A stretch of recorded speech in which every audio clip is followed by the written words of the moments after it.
Welcome to the Adventure Habits podcast. I don't know anything else that David says in this part. But we are here with one and only David Overton, the host of the Adventure Habit podcast. There you go. Well, thank you very much. Thank you very much. Well, as you know, with the Adventure Habits podcast, Nick, this is all about trying to get from adventurers their 5 main habits that mean that they can adventure more frequently. Generally, if people adventure more frequently, they have a better life, they become better people, the world becomes a better place, and, you know, who doesn't want some of that, right? Do you know what? I'm going to throw a spanner in the works to your plans here. Are you a tech phobe? No, I'm not actually, but I did have a think on the car on the way over. I think I reached an inflection point somewhere after the iPhone got started and I was too cool for school, one of the earliest with the iPhones. But then after a while, I got so bored with apps and they filled things up, and that actually put me off technology. And since then, I think I've become a lot more analog, I would say. Do you think that's like a driving force as to why Splash Maps was created? Yes, yeah, I think so. That and I always say it's born of frustration and a little bit of inspiration from the Second World War mixed in, which is great. We're talking here right on VE Day. I mean, it won't be when this goes out, but it is VE Day, viewers. So it seems appropriate. So the idea is that from the Second World War, people were using these fabric maps to, hide in places you couldn't hide other maps, monopoly boxes before anyone thinks anything too biological. And you could kind of get them shimmied around the prisoner camps inside occupied Europe. And so there were 40,000 people that were liberated effectively back to fighting condition for the British forces during the Second World War, thanks to fabric maps. And I always loved that story. They kind of snuck into the Biggles stories that I read when I was a kid, and I guess that's the inspiration. And then as time's gone by, and we're in this really much more technical world now, a world away from all of that stuff, you just kind of need something that allows you to make decisions for yourself, to kind of work out your own experience. And I think a map does that really nicely. It's that kind of cognitive link between your brain, your touching of the map, in our case, scribbling on the map, that sort of thing as well, that gives you a connection with what your plans are for the day. I feel like the interesting thing is, it's, as a business owner, a lot of things that I work on is personal development, and I tend to journal. And a lot of people have started to try and biohack and time hack how you journal now. So a lot of things will be down to CRMs, or there'll be certain like things and apps you can log into with regards to writing your thoughts down, or you can then start talking your thoughts. But there's something to be said about pen to paper and the actual mind-body connection about writing your thoughts down via a pen onto a piece of paper. I feel like you've got the similar action with a map when it's physically in your hand. And I do understand that, like, if you move away from something that's impractical like a paper map, you've brought the level of intuition to develop the map into something that's actually going to be practical in terms of the fact that you can fold it up, you can draw on it, you can wash it, it's virtually indestructible. So you've got the kind of evolution of what the map could be, but without going into the technical sphere where tech actually then ruins the experience of mind-body connection. Would you kind of think that that's kind of where you are with it? Yeah, I think so. And it's almost as if we've taken all the tech on ourselves in order to make something that's not that techy. So, I mean, behind the scenes, within 2 years of starting up Splash Maps, we moved from one map of the New Forest to maps of absolutely everywhere on the planet. The technology for us moved very fast because we were all tech nerds, or at least the people I knew were tech nerds, and you've met Ian. We were all at Ordnance Survey, some of us starting off moonlighting, and some of us, like me, just leaving, doing consultancy work and building a network. And then through that network, through the technology that we took on, we were like totally ahead of the game. And we still are, actually, in terms of making worldwide maps anywhere. I mean, there's no other company that really does that allows you to make a map of absolutely anywhere on the planet in physical form. And the thing that we do is we put it onto fabric, which is another uniqueness that we bring to it. So, I'd say, we've kind of we straddle that line between technology and analog stuff, but we really push to give the consumer, our customer, the chance to have the analog experience to help them get away from the technology.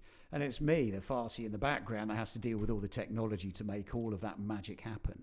I love that though, because essentially it's a bit more of a holistic view on your business. It's not necessarily, we've got a cool product, let's sell it, make some money. You've actually thought beyond that with regards to building the brand of Splash Maps and what that means to people. And I like the mind-body connection kind of element of it. But I also think, and especially in touch with this podcast being the Adventure Habit podcast, you really touch on the elements of, well, go and adventure, like maybe like hit the inner child of yourself and get away from the hustle and bustle of the world. Especially like if you live in a city right now, grabbing something as maybe trivial as a map and a load of camping gear or hiking gear and going to a part of the country where, you know, I take for granted for sure because I live next to 6 miles of woods. So I think if you're a middle city and you can buy something like this, stuff it in a bag, drive somewhere and then just get away from your phone, even for a few hours. Yeah. And not then worry because you've got a map. But then you don't have to carry around like one of those. I always think when we talk about paper maps of like, you remember the old AA roadside maps that are like an A3 book. Yeah. Yes. I know people won't use maps like that, but that's where my brain goes. Opened on your lap while you were driving at 70 miles an hour, you know, that sort of thing. That thing. Well, where was the problem there? Yeah, that's it. So I always think like it's a great piece of kit to be able to just carry anywhere with you, and you're doubling down on the emotion of being able to leave your life currently in whatever state it is and go just be free kind of with the world. You know? Yeah. And I think that's, you know, this is National Walking Month. And so we've lined up some special adventurers to help us with group walks and things like that. So Steve Late, for example, he's a Duke of Edinburgh Awards instructor and assessor. And so he's regularly taking kids outside of their comfort zone and, you know, sticking them out into Snowdonia and that sort of stuff with maps, compasses. And, you know, it makes great people who can make decisions on the hoof, you know, on their own merits. And, you know, you don't have to be a slave to that little blue dot that moves around the screen of your phone. You don't have to squint through the keyhole of a phone while you're trying to look at the bigger picture of a map. You can actually have the whole thing right there in your hands because you're not dealing with the folds in it. We try to iron out all of those problems for the customer, and it's so people can have those thoroughly analog experiences. Come on, guys, use your grey cells. That's why you got them. You either use them or you lose them. Well, you certainly use them. I mean, was it a couple of weeks back now? You were mountain biking? Yeah. So, that's just stupid. So, I kind of, I'm 55. We've been running this business for 12 years. So I did start a little bit late with it. But, people turn to me because I know where I'm going. I know the maps. I know all the trails and that sort of stuff. So people tend to turn to me for mountain biking trails in this area. And I love night riding.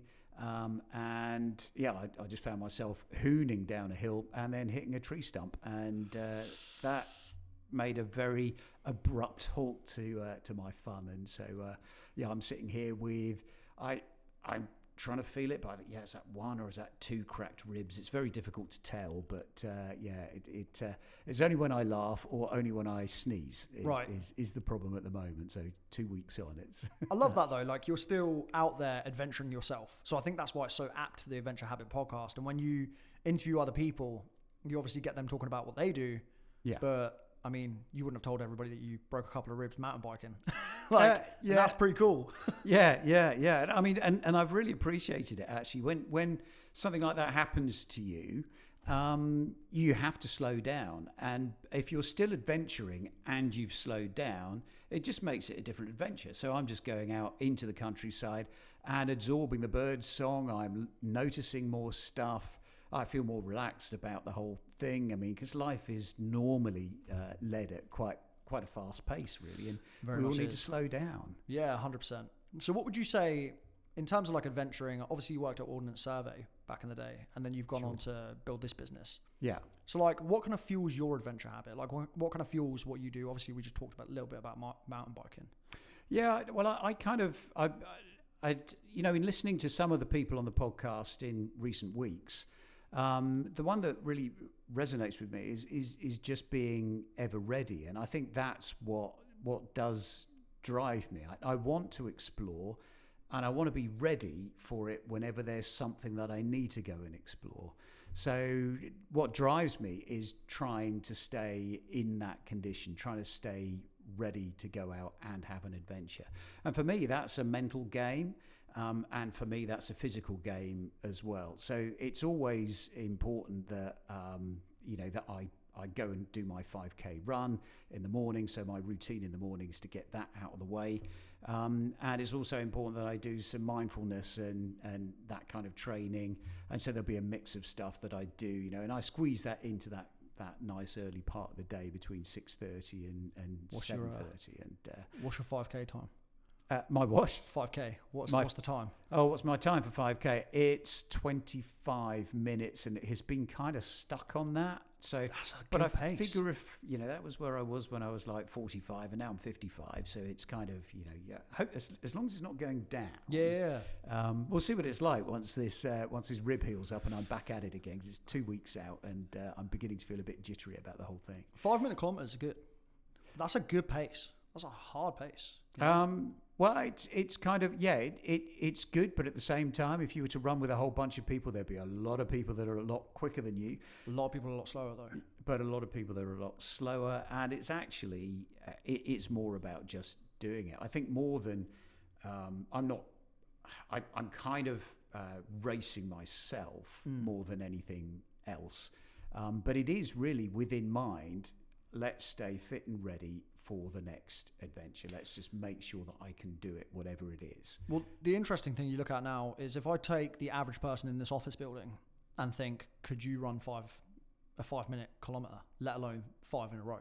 It's all well and good. You can, I could smash, I think it's like 4:11, my first kilometer, I can do that. And then the time slowly evens out on the curve. But I'm not even doing 5 minute kilometers. Yeah. So if you look at the average person in this building, they're not doing that. And on top of that, the studies that are showing now with regards to working out throughout your 30s and 40s to the impact that it does on your body in your 70s and 80s is wild. And it's based on a little bit of resistance training, so adding some weight training into what you're doing, so keeping those muscle fibers fit, strong and healthy. But it's also a lot to do with cardio and your heart health. And a lot of people think of cardio as a way to shred fat and that sort of thing. But if you're actually just thinking of it in, okay, when I'm in my 70s, I don't want to shuffle. I'd rather walk. I'd rather be able to take some stairs and not be out of breath. Yeah. Or when I'm in my 80s, I'd rather bend down to pick something up, and I can do that. I might be able to do it slower than a lot of people because I'm in my 80s, but I can still do it. And then when I get to my 90s, am I shuffling or am I still walking? It's that kind of difference. And they showed a graph of your muscle mass around a bone compared to the people who were working out in their 30s and 40s versus the people who didn't work out in their 30s and 40s. Yeah. And the wastage of muscle around your bones by the time you're 70s and 80s with the people who compound worked out versus the people who didn't is like 60%, 70% difference. Yeah. And it was the difference of shuffling and being kind of bound to wherever you are versus going out and doing things. So I know obviously your thing's very hard mindset on adventure, and that's fantastic, but there's a lot to be said about conditioning your body from a very early age for what you're going to be able to do later on in life and be able to have those adventures even into your later years, Yeah, I mean, I've got it's a really interesting thing to bring up. I mean, I have a lot of exposure to a lot of those things. My brother's a Pilates instructor, which means he's constantly asking me to engage my core and all that sort of stuff. I do weights occasionally, but I don't, I don't make it a habit. And my dad, who's now in his 90s, he's 93, he is getting around with the Zimmer frame, every other respect, he's fit and healthy. But he played squash into his 70s. He had 3 replacement hip operations. That's not because he's got 3 hips. It's because he's, one of them's worn out. So had to have it replaced again. They can't do those things again. So you're just left to this kind of this condition. And then when we were out in the States earlier this year, we met not Liz Dernstein, but we met from the USA. their woman single speed mountain bike champion, and she was on the podcast. Reference a previous episode. Yeah, and she basically suffered mental health issues. She got anorexia, but she was a terrific runner. And just one day, her femur just shattered.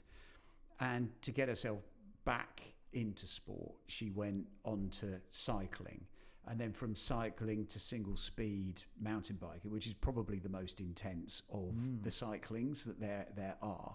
And so it's about finding the right thing for you. Now, for my dad, I'd say, well, you should really have given up squash before you were in your 50s. Yeah. And for people like Kelly, Kelly Catali, she's clearly found that running was just too high impact for her. So move on to something else that's slightly lower impact on the limbs. And then ratchet it back up, so you're doing the toughest challenge that there is in the States. Yeah, so, that's fantastic. It's quite a question of finding what's right for you. That's it. It's right for you and that sort of thing. And it's the age-old thing, because I always look at fundamentals before I then start looking at advanced theories of stuff. The fundamentals is, if you go hard on stuff like cardio, your joints will probably fail before your heart. But if you don't do any cardio, your heart's going to fail before your joints. Well, yeah, I guess that is a point. It's a balance of the two things. On a less morbid note, in that sense, do you know what, we're talking a little bit about habits, and that's not. You mentioned there, like, weight training is not necessarily like a straight up habit. What kind of habits have you implemented? I know you touched a little bit on the morning routine there. So you move on to talk to people about what their 5 adventure habits are, or 5 habits are around adventuring. What are these kind of 5 habits? Have you got that, 5 that you kind of implement within your life? Well, I think there's that first one is, that's most important to me, to kind of be ever ready. And then, another one is to have, and it's another habit that came out, I think, from Matt Smith, who's paddling the Yukon in July this year. So, I mean, and his thing was to have a non-negotiable weekend, one weekend in the year where you say, well, I'm adventuring then. If you want to join me, you can join me. If you're going to come up with some event, it's not going to clash because I'm doing this. And I do that. And I do that for my friends. I do it. I'm not as hard-nosed as that. I will try and get people to converge on a date. But once that date is set, that date is set. And we set the date back in kind of New Year's Day. We'll say this date in May rather, we're going to go off and we're going to do, in this case, the South Downs Way. And that's, now I can issue the maps to people and it kind of covers the bits that we're going to do. The terrific thing is you can have a 2-day walk, and that's one walk on one side at 1 to 25,000 and the other walk on the other side at 1 to 50,000. So day 2, you're going to be doing a lot more miles, and that's because it's flatter and that sort of stuff. And just having that non-negotiable time, knowing that you're going to go and have that adventure, that one mark in the year, is an incredible motivation to move forward to. And for the other guys, if they've never experienced it before, they will want to do it again. I don't try and put them through too much of the ringer, and I normally organise 2 routes. So there's an easy route and a hard route, and we kind of like converge at the end.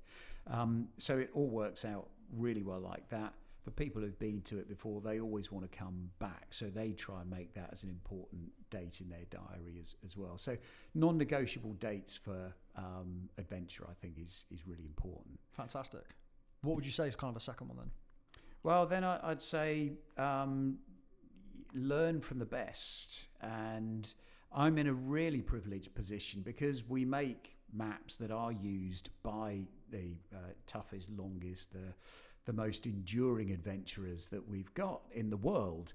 I get to talk to them, and on a different level to most people. They really want to share their adventure with me, because ultimately it's a bit like having a discussion with an interior designer or something like that. They want to get their character and their purpose across in this adventure, and therefore the map has to completely support them in what they're doing. They might want to have an explosion of detail here, a few waypoints, they might have the route on, or that sort of stuff, or in many cases some historical places of interest. along the way. But the great thing is that I get to meet the best and talk with them and discuss with them how to do those things. And that's what I'm trying to share with the Adventure Habits podcast. And just as an example that kind of relates to what we were talking about just now, an inspiration of mine is a guy called John Blashford Snell, which, if you look him up, is one of the most extraordinary and prolific adventurers you'd ever meet. First guy to get a 4x4 across the Darien Gap, first guy to navigate the Blue Nile in a whitewater raft. He actually invented whitewater rafting effectively using inflatable rafts. So it's all back in the 60s and stuff. When I first met him about 10 years ago, I had a meeting with him, met him at Expedition Central, and he was all of, 77 years old at the time, and he was on his Nordic trainer. He was like training away like this, and he still does that today, and he's now 87, and we've been sponsoring him to give his keynote speeches. He'll be giving another keynote speech at the Armchair Adventure Festival, which is in July, so we're going to be a sponsor on that one. Nice plug. Thank you very much.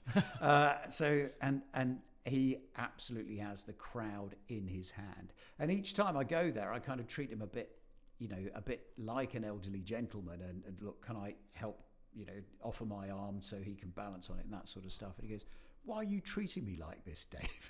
It's kind of, I'm just used to people of that age, and he's just not of that ilk, because he's been constantly adventuring. So battle hardened. So yeah. I think the learn from the best is a fantastic one, because one thing that I've always, and maybe if there's some younger listeners out there, one thing that I've always pushed for and advocated myself is that you shouldn't really take advice off of people who are not where you want to be. And I think there's so much information, there's so many opinions nowadays, especially with social media, and I think that's kind of the darker side of social media. So you can get wrapped up in a lot of thought processes that you shouldn't give stupid people a place to talk, but unfortunately social media allows stupid people a place to talk. Yeah. And don't get wrapped up in things that are negative or putting you down on what you want to do, or if you want to achieve something crazy. Because imagine if somebody went to him and said, you can't do that, or you can't achieve that, and he actually listened because there was 1,000 people on an internet platform telling him he can't do something. So I think drowning out the noise and listening and learning from the best, and obviously, like you said, from your position, you get to talk to the best. But I think with that as an adventure habit is really cool. It's good stuff. And I think for this generation, it must be much harder because of the volume on social media.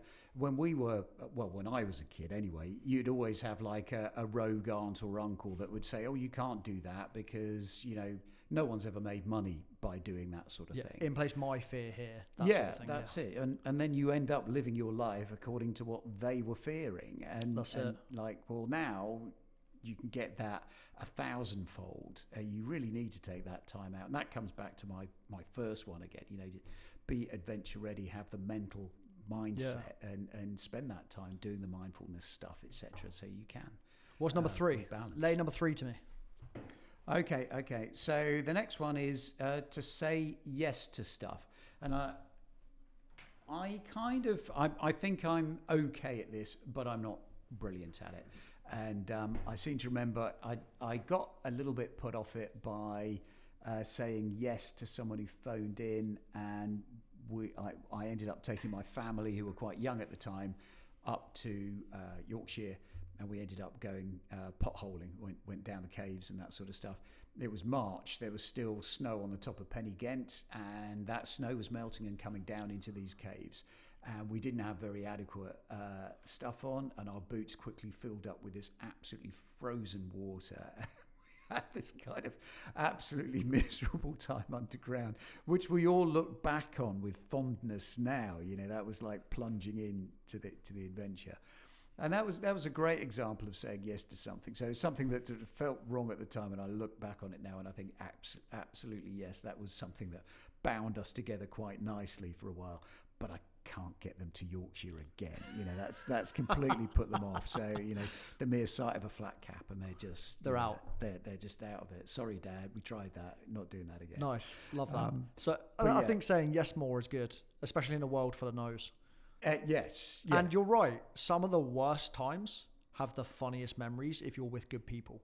So like I think about like times me and Bobby were on tour and like the van broke down on the side of the Autobahn. So there's cars going past like 100 mile an hour. Yeah. And I kind of woke up because I was sleeping in the back and I heard someone be like, oh, we should probably tell him. And I went, tell me what? And they were like, mate, we've broken down on the side of the Autobahn. We've got to unhitch the trailer. So a recovery's got to come get the van. Then a recovery's got to come get the trailer. And we're actually going to have to leave some of you on the side of the road here. So we're on the other side of the crash barrier. Might I add, it was probably March, April time as well. Maybe a little bit later, actually. I think it was midsummer. But Germany, midsummer, lots of forests around, huge humidity and rain. So it was hooning it with rain. Visibly, it was bad. So we all stood on the side of the Autobahn and just waiting. And then a police car pulled up and we were like, oh my God, like, here we go. But luckily, in Germany, they are very efficient. And he rocked up and within 10 minutes, we were gone. Like, it's not like the UK where you could be stood there for like an hour waiting. Yeah. 10 minutes, gone. Fantastic. They were insane. So some of the funniest memories come from that. So I guess in a nutshell, what we're saying is you should say yes to stuff, because by saying yes to stuff, you'll probably have some of the worst experiences in your life and therefore some of the best things to look back on. But I was going to say, so if you're with good people, it's very, very good. I like that. Yeah, that's the bit to add in there. I'm just trying to, if I was with the wrong people, mine might have turned out worse as well. So the way I read it, we're up to 4 already. So this is it. Yeah. So, lay number 4 on me. Well, this is actually number 5. I'm now saying. I reckon in my count we're up to 4. Well, we did the first one. Your first one there was being ever ready. Always be ready. Yeah. Which I like. The second one was learn from the best. Yeah. Your third one was say yes more. Yeah. And then what's your fourth? Well, there was one that snuck in the middle of those, which I'm calling number 2, which was that have a non-negotiable weekend. Oh, sorry, I missed that one. Yeah, that was a really good one, actually. And do you know what? That's a really good one in terms of just if you're looking for more exciting things to do in your life throughout a year, I think just planning those non-negotiable times for those moments. And you could probably even do that with like another half, or because like me and you were business owners, right? So we're always on the go and we're always looking to develop and we're always looking to grow and always looking to push the business, right? Quite often the diary is all about just how do I push the business forward. You know? So I do love the idea of just towards the end of the year, maybe get around with some people who, you love, or even if it's your other half, and then just put in the diary, okay, I don't care what's going on in our lives at that period of time. And you can be a little bit cute about it and be like, okay, well, I know some birthdays are happening there and I know this is going to happen here and blah, blah. But that weekend we're going to do this. Yeah. And I'm dropping everything the day before. It doesn't matter. I'll leave my phone at home. We're gonna go have that thing. So I do like that. That's a really good one. And before you know it, you could have a whole series of non-negotiable dates, because then you're going to have the date where you discuss where you're going to go and have the adventure. And for us, that happens around about New Year or Christmas time. And so we all get down the pub, decide where we're going to go, and then of course it comes down to me to make the maps, and then we'll go and do it. That's really wholesome. I like that. Yeah, it is. Yes, wholesome, I think. Yeah, 100%. Probably the right way to put it. Yeah. So what's number 5 then? Right. For me, this is something that I kind of half struggle with. So it's something I'm trying to be better at, and it's something that came out of Chris Howard's. So Chris is a great adventurer. He's the podcast episode number 2, and his whole centre in life is to be kind and curious, and that's helped him to get across continents, literally on foot, with nothing in his pockets. So he's basically put this into practice, and I think there's. If you are on the train of getting your business to grow, if you're on that gravy train of just trying to, move your career ahead, anything that progresses you in life, then it's quite easy to actually forget that we're all humans. And we all need to engage with people on a positive level. And so to have a curiosity about people is almost stage 1 of that. If you're not curious about people, then how on earth are you going to find their likes and dislikes, and how are you going to make the journey that they have with you as enjoyable for them as it could possibly be for you? You're both going to have a miserable time if you don't get a chance to know each other. So it's almost like that kind of fellow traveller thing. How do you know the person next to you, and how do you kind of settle all that bit? And it's to treat them with kindness. That's kind of the first step in that approach is just, be more kind to people. Now, I think it's not something you can say straight off. I'm kind to people. It's on a spectrum, and if you can strive to move further up that spectrum as you go, then I think come the end of this fabulous journey that we're doing, you'll be a far better person for it. And who knows what happens next? Yeah, that's it. I mean, that's for another podcast. That's another episode in time. Life, the universe, and everything. Will be that's it. Yeah. I mean, that's I think that's a really good point. I think deploying empathy as well. I think empathy is such a crucial thing, and that kind of ties into being kind and curious. Yeah, because it's understanding, your fellow human. You're right, and I was talking about this with somebody else on another podcast where we said you have to. The easiest way to understand whether you're kind of in a flow state and you're feeling zen. And I use those words kind of like practically, not like in a holistic way and hippy dippy. I'm not an astrology kind of guy. Sorry, sorry if you are, but I digress. But essentially, I feel like you deploy more empathy in times, and when you're in that zen moment, I do have a point to this. The time that I always find is when somebody cuts you up in a car. Yeah, and if you have the ability to just go, come on. You're in that flow state of empathy because you understand that something else might be going on another day. They might have had a really bad day. They maybe have just had a really bad call or something's going really badly. And because you're in that flow state and you've got that empathy and you're very conscious about the fact that you're being kind of curious, you kind of let it just roll off the shoulder.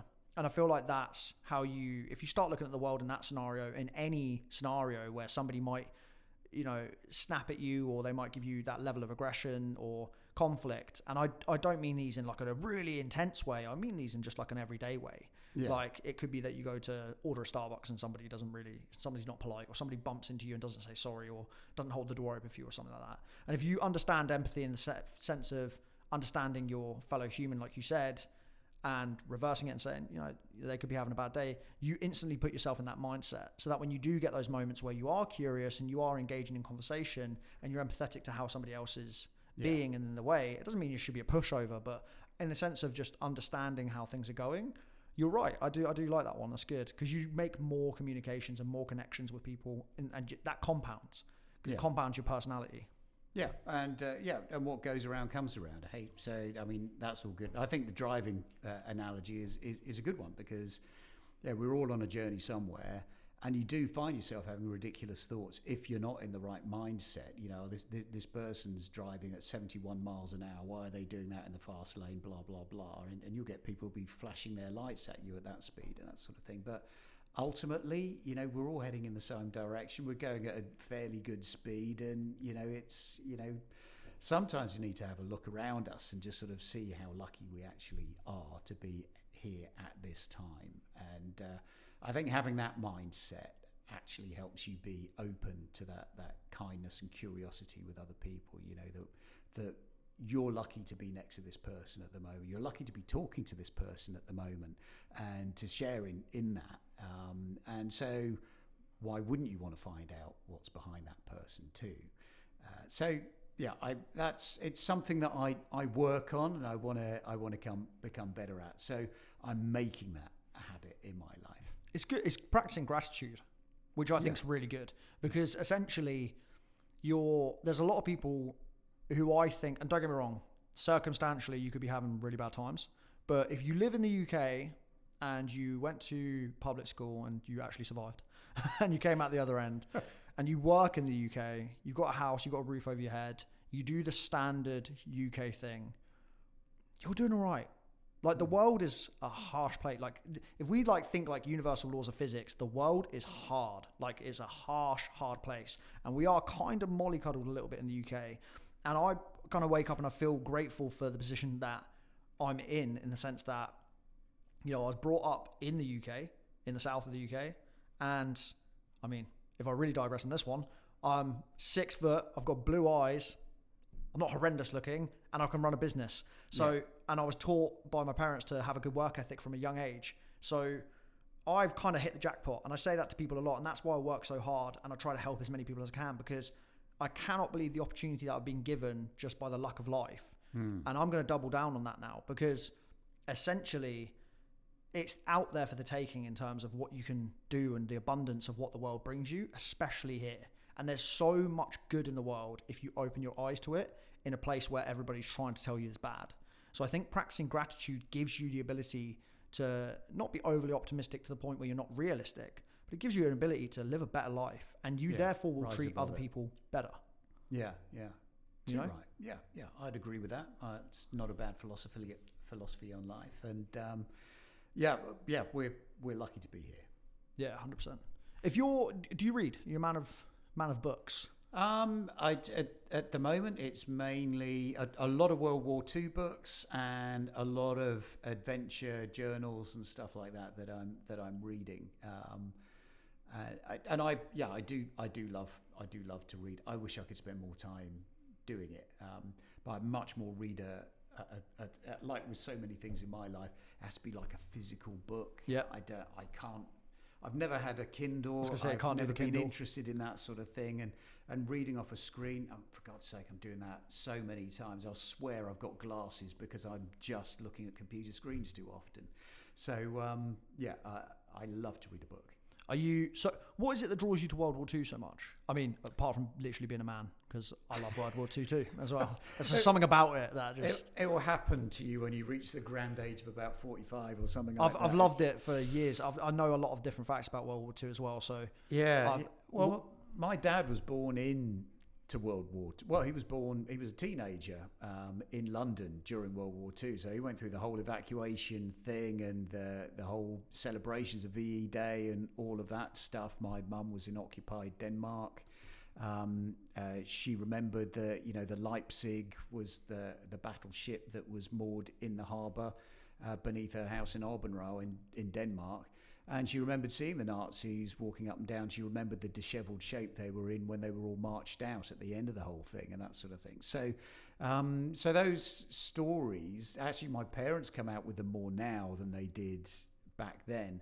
I think that was a function of their elders and betters didn't talk about it after the war was over. Just celebrate, it's the end of it. I don't want to talk about that stuff again.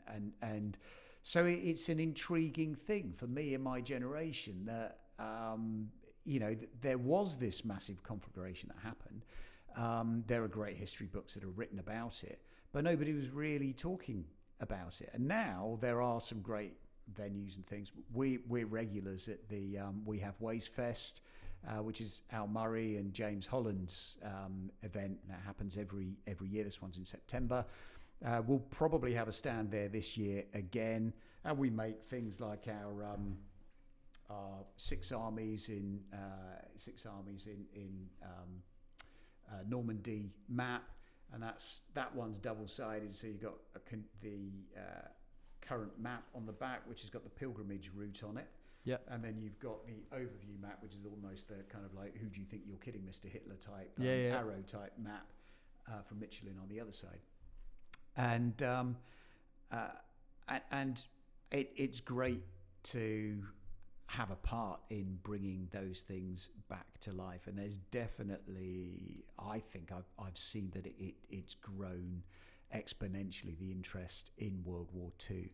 So I think all this worry that this being the 80th year, people dying off, of course they've been dying off in droves for years and years from the Second World War. I don't think people will forget the lessons of that war, and hopefully we can use history's lens to learn about how we deal with this situation that we're currently in. Yeah, no, 100%. I think it's proxy wars didn't really happen prior to World War II. They kind of happened in the 50s post World War II, because it's all down to communism versus democracy. Yeah. Which I think, do you know what I think's outstanding is my generation have a very, very little understanding of world culture and why wars happen, which is why I think, and sorry if this gets a little bit too political on this podcast, but it's why I think that there's such a vigorous divide between the left and the right on social media, especially because people actually, I don't think, have a true understanding of how world politics work and where they came from. And the difference nowadays with what could potentially run into World War III and so on and so forth, it wouldn't happen in terms of fighting for land like World War II it would happen in terms of a very much more like vindictive warfare. So I think like, and this is where you can get a bit of crazy conspiracy theory, I think you'll see stuff like worldwide blackouts in terms of electric power. I think you are already seeing the tariff war that will then create the trade war, which we're kind of in at the moment. I think you'll then start to see the element of how can they use, and toxic warfare has always been the worry, but I think they'll figure out how they can do it, but blame it on a country, similar to how COVID happened. And I think that, because I don't think the way they'll do World War III, if that ever comes to fruition, and I obviously, God hope not, I don't think it will be a traditional mass for land. I think it will be a manipulation between nations against each other and creating infighting and then going that way. Yeah. Which is, I know I've gone well political in that sense, but I do think the lessons from World War II, which are really interesting, I do think that people need to understand how wars happen nowadays. But World War II, I think was so interesting for me, so circling back around to what I was talking about, because there were so many key moments to where even Hitler could have very, very clearly absolutely annihilated his opposition, but through just sheer arrogance and maybe ego and maybe these slight moments in time, it just didn't happen. And it all kind of fell into the Western world. Well, I guess what we saw at the end of that war was a necessity to reach an equilibrium in the world. So fortunately, the evils of the Nazi Empire were destroyed, but it did leave an uneasiness between East and West. That's for sure, and the proxy wars, etc. And the nuclear stuff came into the middle of it, which basically kept a lid on the whole thing from our perspective. But in actual fact, there were many more wars that happened after that. Like you said, the proxy wars, just as bloody, awful. And now the worst thing about it, and the trend that was started by the Second World War, is the majority of the firepower is actually turned on the innocent victim, not on the soldiers. And that was the big turning point. Now, my hope with the current situation is that we won't get to the kind of doomsday scenario you kind of painted there, but it's going to be more of a reaching the equilibrium again.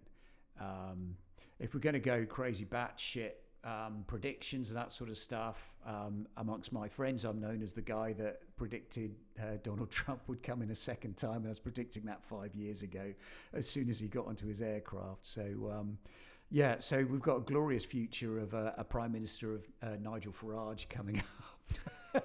I really don't know what the world's going to look like then, but I really hope that the laws of common sense come in as they did after the Second World War, to reach an equilibrium, even if it is an uneasy one. Yeah, 100%. I do agree with you there, and I think the future. We always catastrophize as humans. We always tend to catastrophize the future based on past events. And then when something really does happen, I think the shock kicks in, and then we have to adapt to why that's happened. And then I think you're right, the common sense then kicks in afterwards. Yeah, well, maybe the way for the human psyche to continue is for us to all get sucked together into the same adventure, which is probably the next thing beyond the planets, beyond the stars, and whatever. It could be the colonization of other places. But I hope we would have learned a lot more lessons about how to understand people and how to get on properly with people before we actually go out and colonize other places, have adventures beyond the planet. That's it. I think that's a nice note to kind of go on, which is adventures always kind of drag you back down to earth and give you that moral common ground with your fellow man. Yeah. And there's also, like we talked about and touched about earlier, even in the negative times, you can find the funniest moments years later. And that will happen throughout, I think, human history with anything that happens, is the fact that people can always find joy in some of the darkest times. And that's how you can, meet with people and connect, and gratitude. And we go back over this podcast again. So it's a good point to kind of end on there, is just go and adventure more, essentially. Definitely adventure more. Buy a splash map adventure. That's it. David, this has been great. Thank you for having me on. Thanks very much for to taking part in this. It's been a great alternative to the usual format. For sure. I'm going to come on for episode 2 and we're going to talk only about conspiracy theories. You're not invited. Yeah. I'll see you next time. Goodbye.